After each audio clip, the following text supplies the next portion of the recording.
하나님 말씀 누가복음 3장 15절입니다. 백성들이 합동합니다. 시작.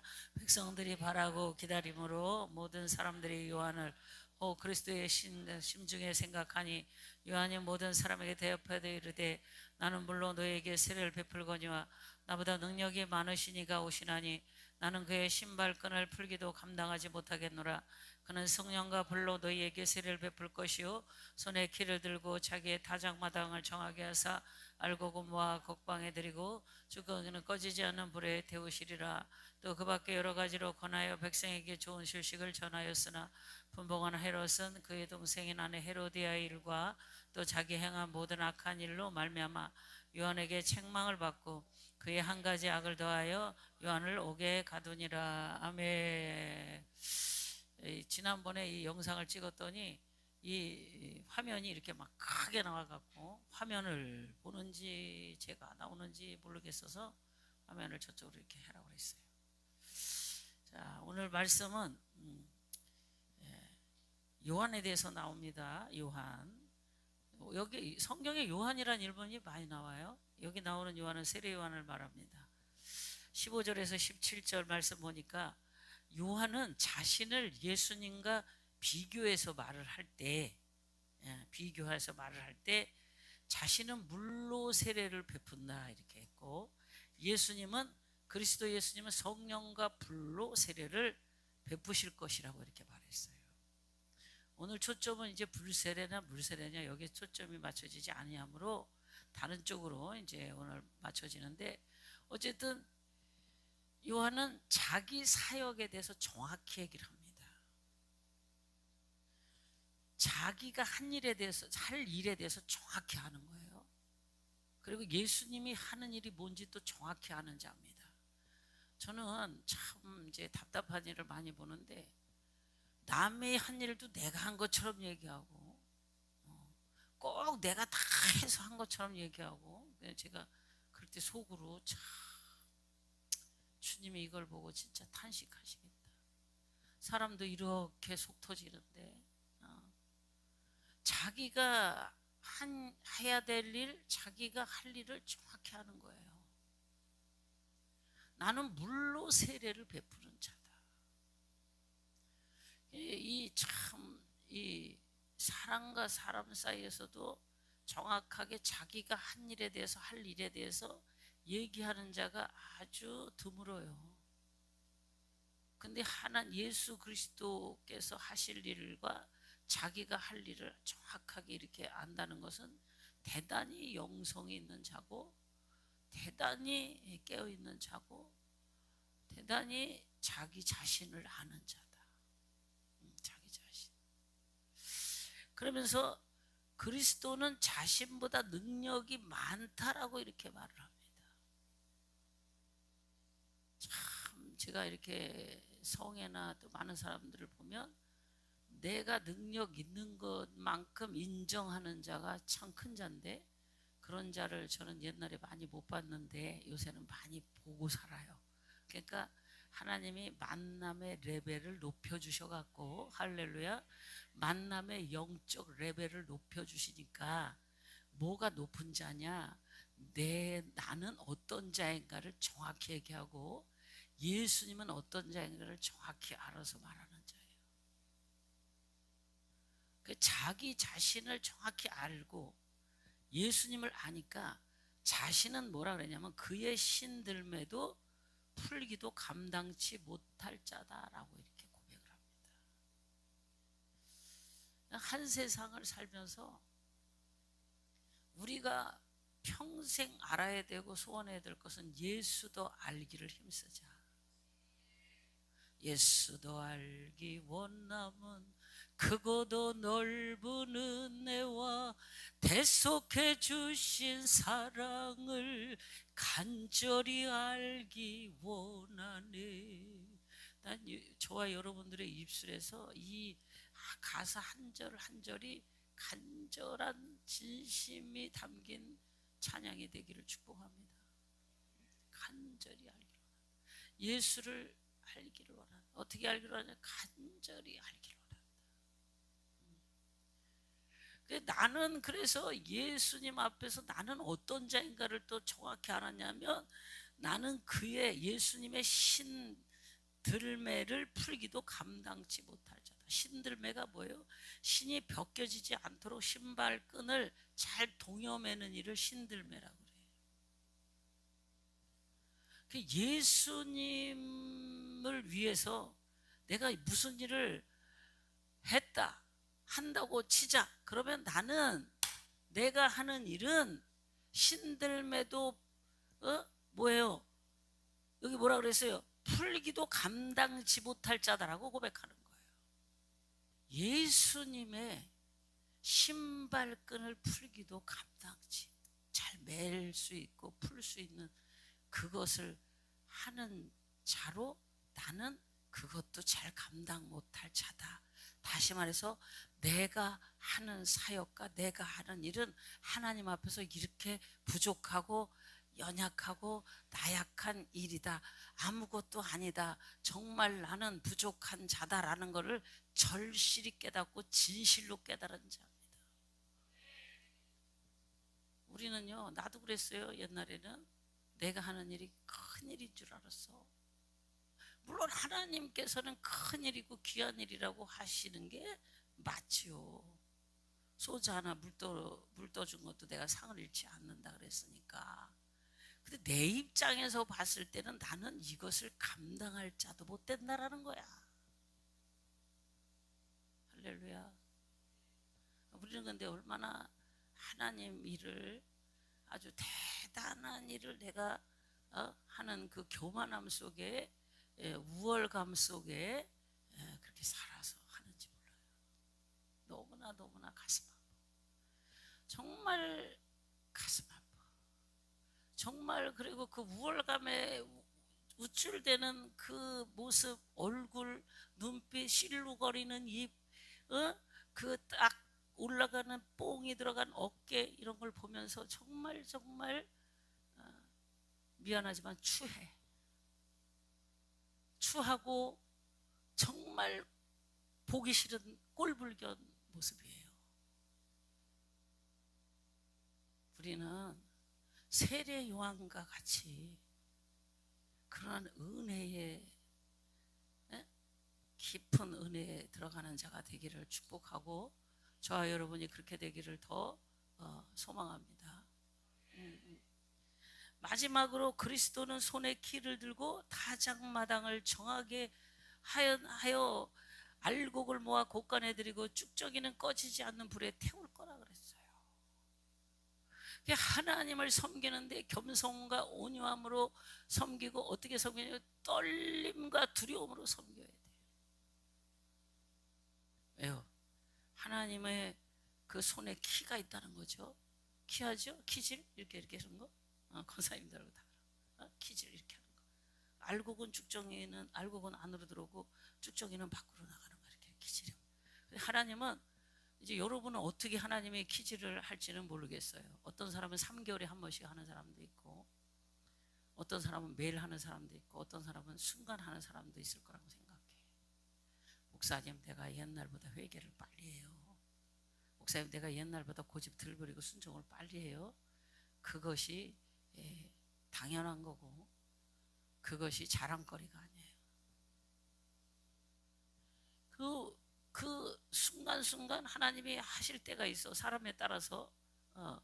근데 그때 마지막 날에 이제 중요한 거예요. 그렇게 이제 하나님은 기회를 주시고 또 주시고, 기회를 주시고 또 주시다가 마지막 날에 이제 하는 건데, 알고 보면 곳간에 들인다는 거죠. 천국에 들어간다는 거죠. 쭉정이는 불에 태워버립니다. 불에 태워버리면 지옥불에 떨어진다. 천국은 알곡이 가는데, 알곡만. 할렐루야. 요한은 이렇게 그리스도를, 예수님을 사람들에게 소개를 했어요. 그래서 세례 요한은 자신이 메시아로 은연중 생각하는 자들과 모든 백성들에게 구약의 예언을 정확하게 설명을 해주는 거예요. 세례 요한이 능력을 행하고 세례를 주고 그러니까 많은 사람이 세례요한이 혹시 메시아가 아닌가? 그럼 사람이 나를 이게 뭐 높이고 그러면 내가 그 사람인 양 그러잖아요. 내가 그 사람인 양 막 그러는 거야. 근데 난 아니다. 예수님에 대해서 정확하게 백성들에게 알려주는 거야. 엊그저께 이제 우리 기도 모임이 끝났는데 목사님이 잡채를 막 이렇게 해오셨어. 잡채가 너무 잘했어. 잡채가 얼마나 풍성하게 했는지 막 맛있게 막 먹는데 목사님이 잡채 너무너무 맛있네. 어떻게 이렇게 잘했어? 그랬더니 이거 내 손이 한 것뿐이지 잡채를 살 돈과 모든 재료를 살 돈을 저 목사님이 주셨어요. 그러는 거야. 그 목사님이 다 사도록 해주고 나는 다만 너무너무 그 목사님에게 받은 은혜가 많아서 내가 손으로 잡채를 만들었을 뿐이다. 그런 거예요. 근데 보통 사람들은 내가 한 것처럼 하잖아. 근데 그 목사님을 높이더라고. 물질을 준 목사님을 높여. 나는 많이 생각해요. 내가 예수님을 말해야 예수님이 드러나지, 내가 한 양 계속하면 사람들은 내가 한 줄 알아. 난 우리 교회에서도 그래요. 제가 결정하고 무슨 뭐 일을 추진하고 다 해놓은 거를 중간 리더자들이 예를 들어서 담임 목사님이 한 거예요 이렇게 해야 되는데 꼭 자기가 한 건 양 한다면 그 사람이 한 줄 알아요. 우리는 청지기적 마음이 있어서 다 주님이 공급해 주시는 걸로 했다라고 말해야 돼. 그래 예수님이 드러나는 거예요. 교회도 그래요. 교회도 중간 리더자가 많은데 그 리더자들이 다 자기가 한 거냐? 그래서 오죽하면 내가 이렇게 어디 선물 보내고 이렇게 좀 주면 담임 목사가 줘서 줬다라고 가서 말해라 그렇게. 그게 기본입니다. 그죠? 꼭 자기가 갖다 주면서 담임 목사는 쏙 빼고 자기가 갖다 주는 것처럼 주면 그 사람들은 아우 고마워요 전도사님, 고마워요 목사님, 아우 고마워요 권사님, 권사님이 준 걸로 알아. 권사님이 꼭 기도해 주면 목사님이 안 해주고 권사님이 기도해 줘갖고 내가 이렇게 은혜를 입었다 이렇게 생각할 수 있어요. 그러나 근본적으로 돌아가면 하나님이 다 공급해 주셨기 때문에 기도해 줄 수 있는 거고 봉사할 수 있는 거고 섬길 수 있는 거고 근본적인 하나님을 나타내야 되는 거예요. 난 요새 많이 생각해요. 많이 생각해. 왜 하나님이 영광을 못 받으실까? 하나님이 해주는, 하나님이 공급하시는 힘으로 했다라고 말을 안 하니까 하나님이 영광을 안 받고 내가 그 영광을 다 받지는 않는가 우리들이. 그렇지 않습니까? 교육자들 중에서도 내가 더 하는 걸로 드러내려고 난리 구석이 나. 이거 내가 다 하는 거야. 그럼 안 돼. 우리 마찬가지입니다. 수만 가지 일을, 주의 일을 해도요 하나님 앞에 영광을 안 돌리고 내가 취한다면 하나님은 절대 기뻐하지 않는다는 거지. 하나님이 섭섭해하죠. 하나님이 오늘도 나를 할 수 있도록 힘을 주시고 나를 그런 자리에 세우시고 나를 사용하시길 원하셔서 은혜를 주셔서 할 뿐이지 모든 것은 하나님이 하시는 거예요. 하나님이 그 자리에서 나를 빼버리면 나는 할 수 없어요. 그래서 사도 이 요한은, 세례 요한은 예수만이 그리스도시다, 예수만이 인류의 구원자다, 나는 그런 자가 아니다, 나는 신발, 신 들매를 뭐라 그랬어요? 풀기도 감당치 못할 자다. 그렇게 자기를 예수님 앞에서 철저하게 자기 자신을, 자기 위치를 분명히 얘기하고 그 자리를 지켰어요. 할렐루야. 지킬 때 예수님이 드러나는 거예요. 저는 많이 생각합니다. 왜 축복교회가 더 부흥의 역사가 나지 않을까? 예수님을 과연 우린 드러내는가? 난 많이 생각하고 많이 기도하고 오늘 하는 얘기예요. 예수님을 드러낸다면 예수님이 일을 하시죠. 할렐루야. 예수님을 내가 드러내고 예수를 밝혀야 예수님이 일을 하지. 예수님이 이끌어오지. 내가 이런 목사야, 내가 이렇게 잘해, 내가 이런 재능이 있어, 내가 이렇게 했어. 그 재능을 내가 빼고 예수님을 나타내야죠. 그래 예수님이 일하시고 예수님이 이끌으시고 예수님이 주장하시고 예수님이 역사하셔서 예수님이 그 모든 걸 움직이시는 줄 믿습니다. 많이 생각했습니다. 우리가 왜 소금이면서 빛이면 빛이라고 했는데 왜 내 삶에, 내 가정에, 내 지역사회에, 내 교회에 영향력을 못 줄까? 나는 이렇게 열심히 하는데, 아침부터 저녁까지 열심히 하는데 열심히 하는 만큼 예수는 빠졌다는 거죠. 열심은 있죠. 죽도록 하죠. 그러나 그거는 다만 내가 충성할 뿐이지 예수님이 드러나야 돼요. 예수님이 나타나야 돼요. 예수님께 영광을 돌려야 될 줄 믿습니다.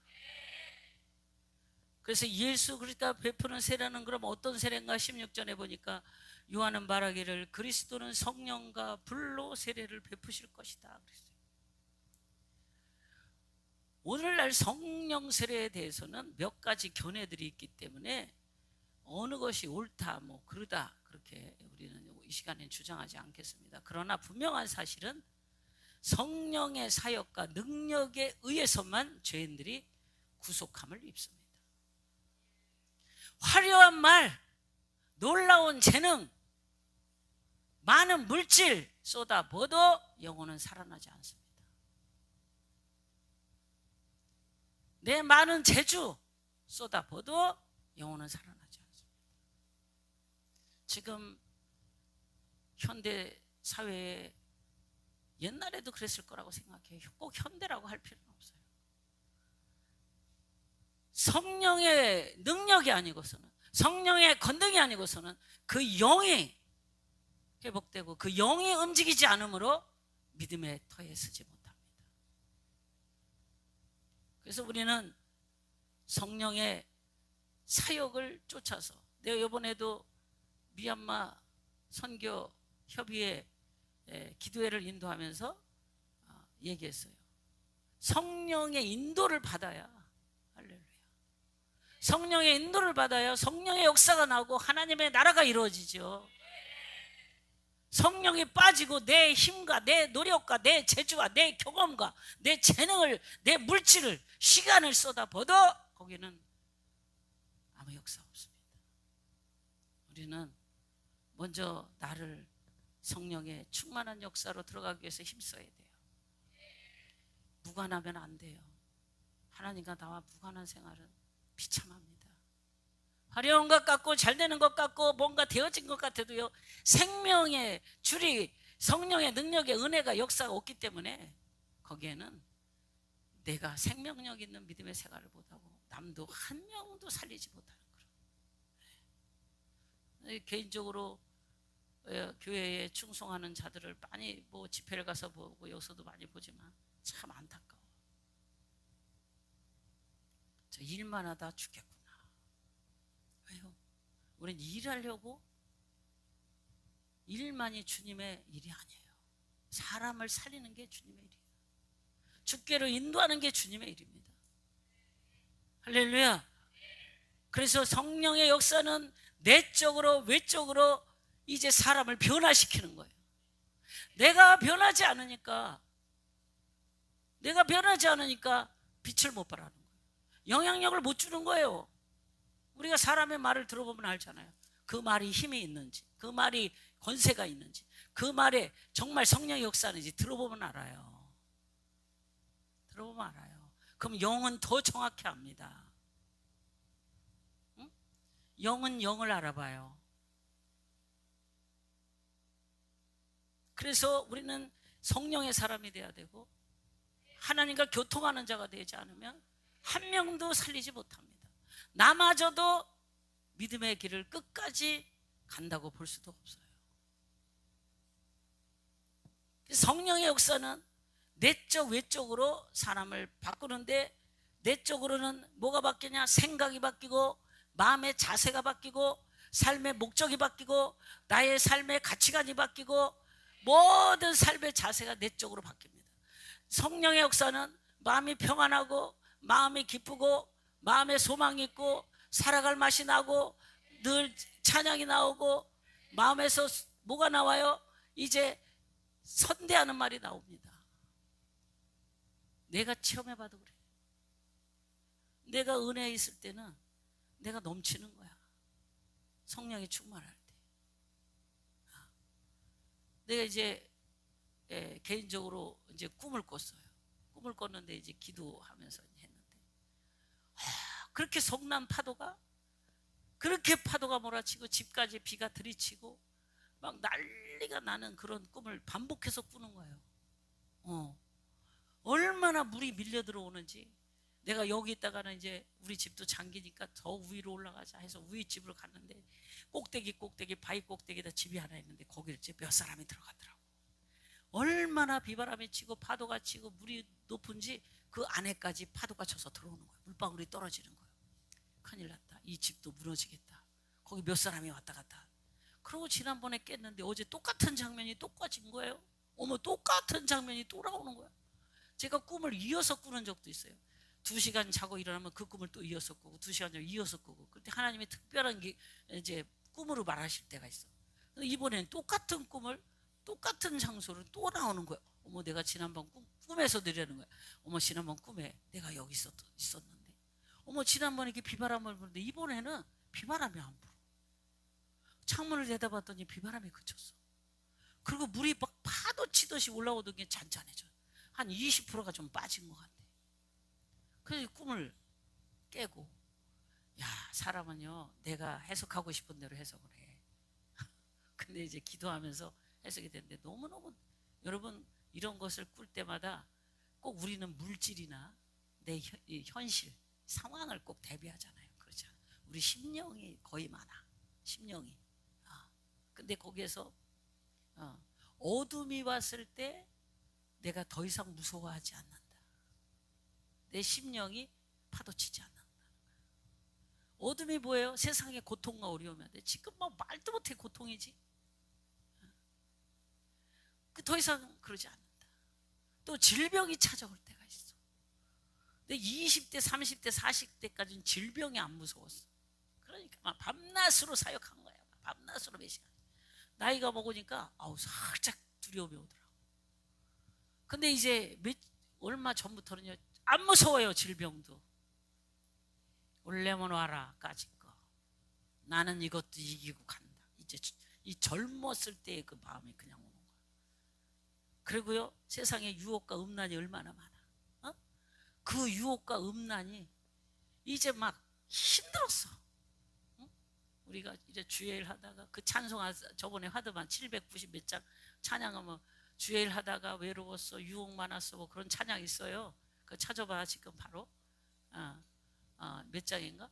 근데 그것을 딱 이런 것이 다스려지는 거예요. 할렐루야. 파도가 더 이상 안 치고, 파이상 더 이상 안 치고, 내 마음이 요동하지 않는 거야. 건강과 환경에, 그런 세상 사람들의 그런 말에 내 마음이 요동치지 않아. 요동이 안 치니까 뭐가 와요? 평화가 오는 거야. 기쁨이 오는 거야. 안식이 오는 거야. 쉴 곳이, 내 쉴 곳이 어딘고, 그냥 어디에 있으나 안식이 있는 거야. 할렐루야. 성령 역사인 줄 믿습니다. 엊그저께 우리 갈멜산에 5명 올라갔다가 온 뒤로 그래. 내가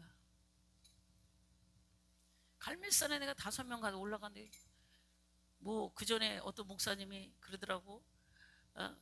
저기 여의도 수목교회 오살리 기도원에 목사님 둘이 올라가는, 한 전도사 시절이지. 하나 올라, 주여 주여 주여. 그랬더니 응답받았어, 갑시다. 그래도 막 한 사람 막 가수로 부르줘도 응답도 못 받는데 어떤 사람은 그러고 왔다 그러잖아. 에? 근데 그거 그냥 되는 거 아니잖아요. 그냥 안 돼요. 거기까지 가는 거 그냥 안 됩니다. 근데 하나님이 계속 어떤 상황 속에서 돼서 그 많은 여정이 거친 거야. 우리 교회 전도사님 한 분이 이러더라고요. 목사님, 담임 목사님, 우리 성도들이 혹시 그러지 않을까요? 내가 참았더니 하나님이 축복도 딱 이렇게만 아는 건 오산인데 내가 참기만 했는 줄 알아. 참아서 내가 복 받은 거 아니에요. 순종해서 복 받았어요. 할렐루야. 그래서 목사님 강대상에서 꼭 그 얘기를 해주세요. 모든 성도들이요, 목사님께서 이렇다는 거야. 나도 10년만 참으리라 그러면 나도 복 받으리라 그런다는 거야. 잘못 알아갖고? 아니요, 참기만 하지 않았어요. 순종해서 여기까지 온 거예요. 언제 순종? 매 순간. 너 지금 마음 풀어라. 그럼 마음 그 자리에서 푸는 거야. 너 지금 저기다 용서에 전화해라. 그럼 바로 그 자리에서 하는 거야. 이틀도 안 가. 몇 시간도 안 가. 바로 하는 거야. 아이고 뭐 자기가 응답받아서 감동 왔다고 나에게는 그런 감동 없어. 난 그런 적도 없어. 하나님은요, 나에게도 말씀하시지만 지나가는 친구를 통해서도 할 수 있고 매스컴을 통해서도 할 수 있고 우주 만물을 통해서도 할 수 있고, 할렐루야, 대화 속에서도 지금도 할 수 있어요. 하나님의 일하심을 인정하시길 바랍니다. 그래서 어떤 소리에도 예민하게 듣고 즉시 순종의 훈련이 우리들에겐 있어야 돼요. 어저께도 기도 제목을 놓고 또 기도하라고 했더니 물질은 얼마든지 하나님 주실 수 있다. 근데 순간순간 순종과 하나님의 뜻을 이루는 데 집중해라. 나는 그게 정확한 응답이라고 봅니다. 할렐루야. 뭐가 몇 개 있니, 뭐가 몇 개 있니, 그런 것도 현상으로 내가 부인하는 건 아니지만 진짜 응답은 그게 제대로 받은 응답이야. 진짜 잘 받은 응답이야. 성경적인 응답이야. 성경을 근거로 하는 응답이야. 그리고 뭐 사과가 3개 열렸는데 하나가 떨어졌는데 2개는 안 떨어져요. 왜 안 떨어졌는지 기도해봐라. 이런 게 그게 좋은 게 아니야. 진짜 그 응답이 정확한 응답이야. 그래서 여러분, 내적으로 외적으로 성령은 우리를 바꾸십니다. 성령이 바꾸셔. 그 언제 바꾸냐? 수도 없이 나를 복종하고 말씀 앞에 엎드리는 거예요. 어떤 사람은 그래요. 나도 응답을 다 받고 다 하는데 내가 우리 청년들 훈련시키냐고 이렇게 기도시키면 내가 꼭 응답을 못 받아서 시키는 줄 알아. 내가 꼭 응답을 못 받아서 시키는 줄 알아. 아니거든. 뻔히 보고 앉아있어. 목사님도 그러잖아. 목사님도 꼭 우리 열방 집회 때 오셨어. 어깨에 탁 눌린 게 보이더라고. 꼭 오시라고. 그거 치료해야 된다고. 그러고 오신 거 아니야. 보세요. 우리는 내적으로 외적으로 바뀌는 게 성령의 역사예요. 근데 내가 성령의 역사를 힘입지 않으면 내적으로 외적으로 바뀌지 않아요. 그거는 물세례만 받은 거예요. 근데 우리는 성령 세례 받아야 돼. 변화의 역사. 성령의 세례는 뭐예요? 성령의 세례는 내가 성령의 능력으로 거듭나는 거예요. 새 사람이 되는 거예요. 새 사람. 완전히 새 사람 되는 거야.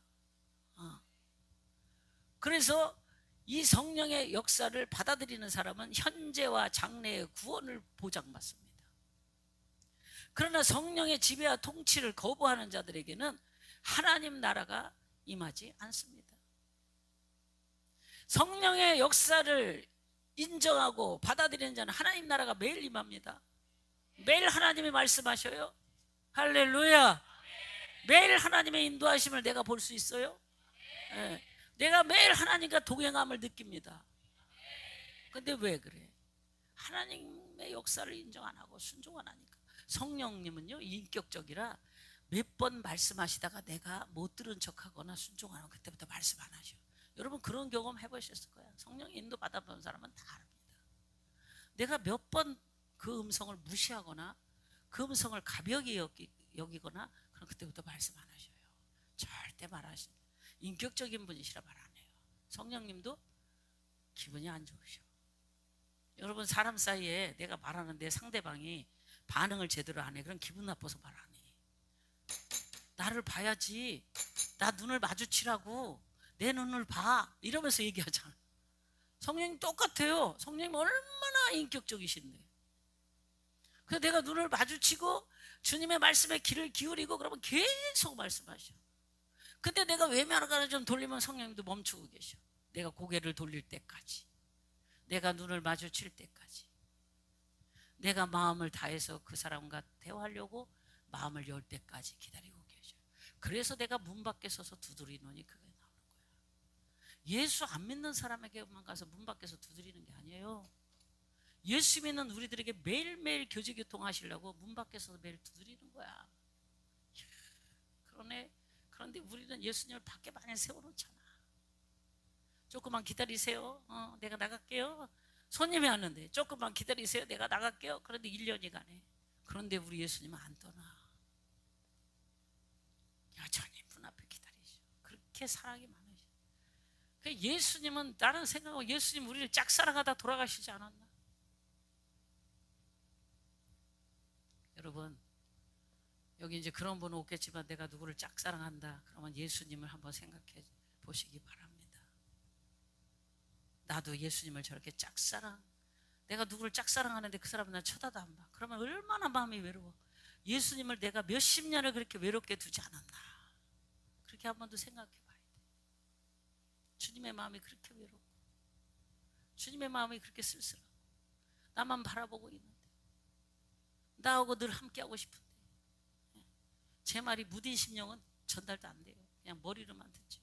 그럼 가슴으로 느낀다면 오늘 그 심령은 은혜가 넘치는 줄 믿습니다. 내가 왜 이렇게 외롭게 지내냐? 내가 주님을 그렇게 외롭게 하지 않았나? 나 외로워요. 많은 사람들이 다 멀리 떠났어요. 예수님을 내가 그렇게 멀리 떠나고 주님을 외롭게 하지 않았나? 생각해야 돼.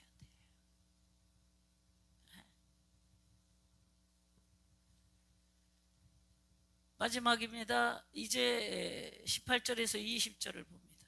또 그 밖에 여러 가지로 권하여 백성에게 좋은 소식을 전하였으나 분봉하는 헤롯은 그의 동생의 아내 헤로디아 일과 또 자기 행한 모든 악한 일로 말미암아 요한에게 책망을 받고 위에 한 가지 악을 더하여 요한을 옥에 가두니라, 이 말씀이 있습니다.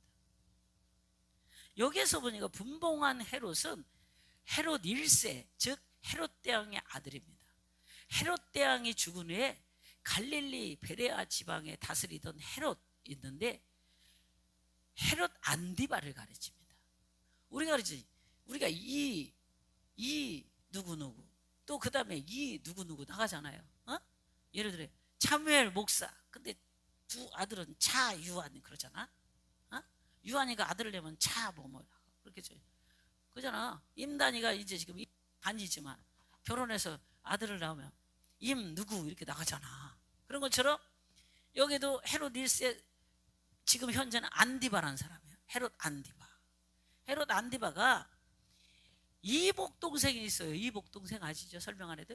이복 동생 헤롯 빌립의 아내 헤로디아를 탐냈어. 이복 동생.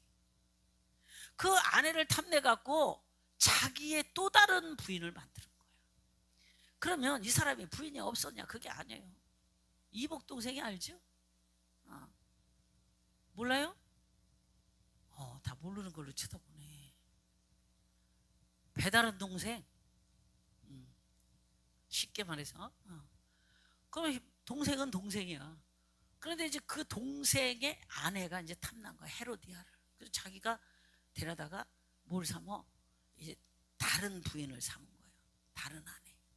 이게 불의한 일이잖아요. 불의한 일을 갖고 세례 요한은 헤롯 안디바를 막 책망합니다.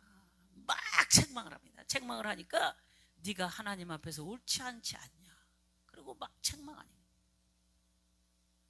책망을 하면 두 가지 현상이 납니다. 회개하고 엎드려 있는 자, 그렇지 않으면 변명하고 반박하는 자가 있어요. 사람은 이제 책망받을 때 그 사람의 인격이 드러나. 엊그저께 어떤 목사님이 이러시더라고. 사람을 알려면 첫 번째 같이 밥을 먹어보면 안 돼. 밥을 먹어보면 그 사람을 안다는 거야. 아, 그 목사님도 한 80평생 목회를 해갖고 아주 달인이요. 아주 그 감리교 쪽에서는 뭐 단장 뭐 이런 거 다 한 거야. 그러니까 막 높은 것까지 다 했으면 대단한 사람이죠, 목사님이. 그런데 첫 번째, 밥을 먹어봐라 그래. 밥 먹을 때 그 사람 성격 기질이 다 나와. 맛있는 거 있으면 자기만 막 먹는 사람이 있어. 그때 이제 다 나오는 거야. 근데 진짜 그 사람을 하려면 여행을 같이 가라 그래. 여행은 뭐예요? 같이 잠자고 일어나 보면 아는 거야. 사람을 하려면. 근데 이 책망을 받았을 때 사람은 드러나요. 본성도 드러나고 믿음의 수준도 드러나. 믿음의 정도가 거기 나타나요.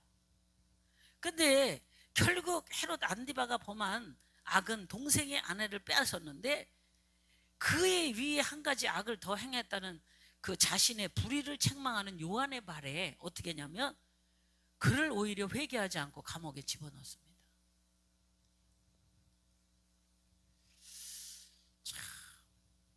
근데 그 책망받을 때 상대방에게 이제 이렇게 그걸 뭐라 그래요? 뒤집어 씌는 걸 뭐라 영어로? 막 뒤집어 씌는 사람도 있어. 자기 잘못을 거다 뒤집어 쓰고 하는 사람들. 그게 지금 아주 최고의 단계예요.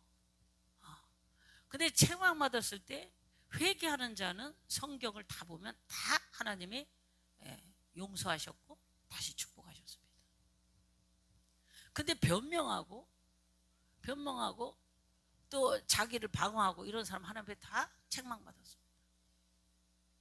뭐 멀리 갈 것도 없이 창세기 3장에 하와한테 네가 왜 선악과 따먹었냐? 그러면 내가 잘못됐습니다. 그랬으면 될 것을. 저 뱀이 따먹으래서 따먹었다 이렇게 하잖아. 자, 그러니까요. 그 잘못을 인정한 다윗을 보면 자기 잘못이라고 자복하고 통회하잖아요. 즉시 선지자 앞에서 무릎을 꿇잖아. 우리는 결정적인 순간에 잘해야 돼. 제가요 예수를 믿으면서 그 사람 사는 원리도 똑같은 것 같아. 자, 일단 하나님 앞에서 사람 앞에서 결정적인 순간에 잘못해갖고 그동안에 있었던 일이 다 제로로 돌아갈 때가 있어. 언제 잘했냐? 결정적인 순간이 언제냐? 시험 볼 때 잘해야 돼. 그게 시험이거든요. 하나님이 나를 시험하는 거야. 이거는 무슨 시험이냐? 테스트야. 테스트. 그 유혹이 아니에요. 템테이션은 유혹이잖아요. 근데 이거는 테스트야. 하나님이 나의 믿음을 다뤄보는 거야. 하나님이 나의 믿음을 다뤄볼 때가 반드시 있습니다. 그게 근데요 3개월에 한 번 다는 사람도 있고 1년에 한 번 다는 사람도 있고 나는 이 30년 만에 한 번씩 오는 큰 하나님의 그게 내가 그전에도 설교했어. 나랑 오래 있었던 사람은 다 이해할 거야. 내가 20대에 하나님 40대에 찾아왔는데 60대에도 하나님이 20대에 한 번은 찾아오시고 40대에 찾아오시고 60대에 하나님이 나를 찾아올 거라고 내가 그전에 한 거 기억할 거예요. 이날이 목사하고 여기 박전사는 기억하지? 내가 40 초반에 그런 설교했어. 60대에 하나님이 나에게 어떤 모습으로 찾아올까? 내가 상상하지 않는 모습으로 찾아오셨어요. 60대 61살에 아픔과 상처로 찾아왔지. 근데 나는 그걸 통과했습니다. 그걸 통과했어요.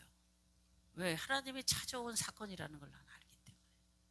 하나님이 사건으로 나를 찾아오신 거예요. 그래서 나는 이게 어떤 형태로 60대에 올 것인가를 상상은 못했지만 내 상상으로 다르게 와요. 근데 하나님이 통과할 수 있도록 은혜를 주셨습니다. 40대에도 찾아왔었어요. 20대에도 찾아왔었어요. 그 사람은 하나님이 찾아올 때가 있어요. 그럴 때 내가 어떻게 반응할 건가? 원망으로 반응할 건가? 불만 불평으로 반응할 건가? 분명히 여러분도 하나님이 찾아오는 시간이 인생에 몇 번씩은 다 올 겁니다. 사건과 문제로 올 겁니다. 정말 혹독해요. 그 시험은. 근데 그 시험을 내가 어떻게 감당하냐 이거. 원망하고 변명하고 그러면 나는 죽는 거야. 그 순간에 나는 하나님의 손에 붙들렸던 손이 끊어지고 살아있으나 죽은 것과 같은 영적 생활을 하고 삶 속에서는 은혜와 복이 떠나갈 것을 분명히 알기 때문에 믿음으로 반응했고 하나님의 방법으로 반응해 가는 거예요. 할렐루야. 여러분, 하나님이 찾아오셔요. 그럴 때 나는 어떻게 할 건가요? 오늘 본문에 나온 누구요? 안디바는 하나님의 말씀을 받을 때 자기의 잘못을 뉘우치지 않고 망설였고 또 변명했고 나중에는 어떻게 감옥에다 갖다 집어넣습니다. 우리는 누가 복된 자입니까? 복 받았다고 그랬죠? 복? 나는 복을 많이 받았습니다. 무슨 복을 받아? 회개 잘하는 복. 나는 회개 잘하는 복을 받았어. 나는 하나님이 살아계심을 믿습니다. 난 하나님이 너무너무 살아계심을 믿어요. 매일매일 느끼고 있습니다. 그래서 그 하나님은 나를 맞이하려고 기다리고 있는데 나는 그 하나님 앞에 그러면 어떻게 할 건가? 하나님 앞에 우리는 거룩한 세마포를 입고 신부단장에서 주 앞에 가야 됩니다. 그래서 제일 큰 복은 즉시 회개할 수 있는 은혜예요. 언제 회개하냐? 즉시. 아니 1년 있다가 아니라, 아니 5년 있다가 아니라, 10년 있다가 아니라, 아니 내일이 아니라 즉시 회개하는 은혜입니다. 즉시 고집 버리는 은혜예요. 회개가 뭐 내가 잘못했을 때만 회개가 아니에요. 고집을 버릴 때도 즉시 버리고 순종도 즉시 하고 감사도 즉시 하고 할렐루야. 기도도 즉시 하고 섬김도 즉시 하고 남에게 구제할 때도 즉시 하고. 이번에도 돈이 또 이렇게 저렇게 들어와서 제일 먼저 한 게 선교원금 보낸 거예요. 선교원금 보냈어요. 인도하고 태국도 보내고 국내에 있는 목사님들한테 보내고 국내에 있는 목사님들한테 보낼 때 다 보냈어요. 미국에도 보냈어요. 그리고 문자 다 했습니다. 미국에도 보내고 여기도 보내고 다 보냈어요. 하나님 앞에 보내라는데 먼저 보내. 그러니까 하나님이 일을 풀어가시고 하나님이 행하시는 거예요. 일도 순조롭게 하시는 거예요. 전 몰라요. 내일도 어떤 일이 일어날지. 그러나 중요한 것은, 확실한 것은 하나님이 나와 함께 하신다는 거고 저와 여러분과 함께 하시고 그 하나님은 우리를 인도하시고 그 하나님은 우리를 사랑하시는데 나는 그럼 어떻게 할 것인가가 중요해요. 나는 즉시 엎드릴 것이고 난 즉시 순종할 것이고 즉시 하나님의 말씀을 따르리라 고백하는 그런 은혜가 저와 여러분에게 다시 한번 넘치기를 주님의 이름으로 축복합니다.